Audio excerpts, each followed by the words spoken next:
Hello everyone, welcome back to our channel. ఈరోజు నేను ఎటువంటి మసాలాలు ఘాటు అవేమీ లేకుండా ఫిష్ కర్రీ చేశానండి. చాలా టేస్టీగా వచ్చింది. దాని ప్రాసెస్ చూద్దామండి. నచ్చితే మీరు ఇంట్లో ట్రై చేయండి. ఎలా వచ్చిందనేది కామెంట్ చేయండి. అలాగే ఫ్రెండ్స్ అండ్ రిలేటివ్స్కి వీడియో అయితే షేర్ చేయండి. ముందుగా క్లీన్ చేసి పక్కన పెట్టుకున్న చేప ముక్కల్ని మ్యారినేట్ చేద్దామండి. మ్యారినేట్ కోసం 1 స్పూన్ గసగసాల పేస్ట్.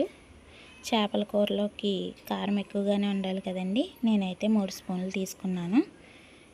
రుచిని చెడగొట్టడానికైనా పెంచడానికైనా ఉప్పే కదండి కారణం. అదొక్కటి సరిగ్గా వేసుకుంటే సరిపోతుంది.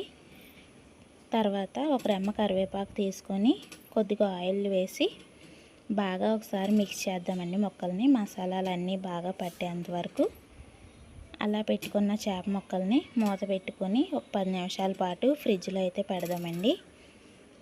అలా ఫ్రిడ్జ్లో పెట్టడం వల్ల మసాలా అది బాగా పట్టి టేస్ట్ ఇంకా వస్తుందండి. తర్వాత స్టవ్ వెలిగించుకొని 3 స్పూన్లు ఆయిల్ తీసుకున్న దాంట్లోనే ఒక 2 అయితే బిర్యానీ ఆకులు వేసానండి. నచ్చితే మీరు వేసుకోండి, లేదా అది అయితే స్కిప్ చేసేయచ్చు.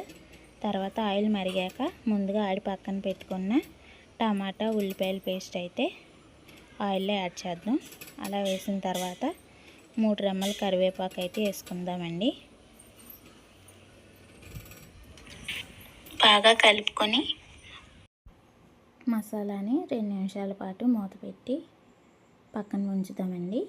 ఉంచిన తర్వాత ఒక 1/2 స్పూన్ వరకు పసుపు యాడ్ చేద్దాం. ఒకసారి బాగా మిక్స్ చేసి మళ్ళీ మూత పెట్టండి. మూత పెట్టిన తర్వాత 10 నిమిషాల తర్వాత చూస్తే మనకి అయితే ఉల్లిపాయ ముద్ద ఇలా అవుతుందండి. దాంట్లో ఒక 1/2 స్పూన్ వరకు గసగసాల పేస్టు, అలాగే కొద్దిగా కొత్తిమీర కూడా వేసుకొని బాగా మిక్స్ చేయండి. మిక్స్ చేసి మూత పెట్టి ఒక 2 నిమిషాల పాటు ఉంచి తర్వాత ఒకసారి మళ్ళీ కలుపుకొని ఫ్రిడ్జ్లో మ్యారినేట్ చేసిన చేప ముక్కలను అయితే ఈ మసాలా ముద్దలో యాడ్ చేద్దామండి. చూడండి ఎంత పెద్ద ముక్కలో, చూస్తుంటేనే నోరు ఊరుతుంది కదా. అలా మసాలా ముద్దలో పూర్తిగా వేసేసిన తర్వాత ఆ గిన్నెలోనే మనం కలుపుకున్న మిశ్రమం ఉంటుంది కదండి, దాంట్లో 1 గ్లాస్ వాటర్ వరకు యాడ్ చేద్దాం. ముందైతే ఈ ముక్కల్ని ఉల్లిపాయ ముద్ద బాగా పీల్చుకునే వరకు కూడా మూత పెట్టేసి ఉంచుదామండి. అలా చేయడం వల్ల టేస్ట్ అయితే మరింత పెరుగుతుంది. తినేటప్పుడు కూడా మనకి ఆ టేస్ట్ అనేది చాలా బాగా అనిపిస్తుందండి. మొత్తం వేసేసి మూత అయితే పెట్టండి.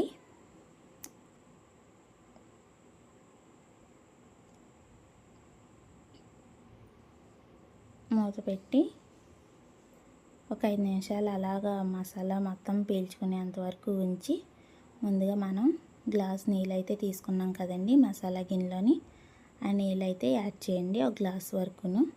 మరీ ఎక్కువైనా కానీ మనకి చేప అనేది ముక్కలు అయిపోద్దండి బాగా ఉడికిపోయి.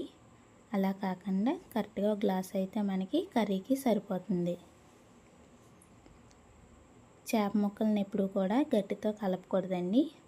2 సైడ్లు పట్టుకొని చేతులతో ఇలా చేస్తే సరిపోతుంది. ముక్కలు అవ్వకుండా మనకి ముక్కలాగా వస్తుంది. దాంట్లోనే ఒక 5 పచ్చిమిరకాయలు మజ్జిగ చీరుకొని కొత్తిమీర వేసి 5 నిమిషాల పాటు మూత పెట్టి ఉడికించిన తర్వాత కర్రీ రెడీ అవుతుందండి. దాన్ని సర్వ్ చేసుకోవచ్చు. Boy friends.